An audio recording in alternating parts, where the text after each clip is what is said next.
Bakit nga ba maraming Pilipino walang trabaho? Una, job mismatch. Maraming trabaho pero hindi tugma sa skills o sa kurso ng aplikante. Halimbawa, may mga in-demand na tech jobs pero kulang sa training ang karamihan.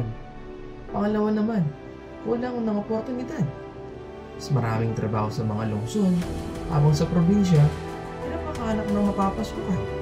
Pangatlo, automation at teknolohiya.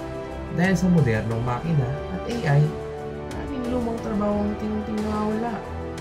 Panghuli, underemployment. Oo, may trabaho, pero kulang ang sahod o oras para tustusan ang pang-araw-araw na gastusin. Sa huli, hindi tamad ang mga Pilipino. Madalas, kulang lang sa pagkakataon.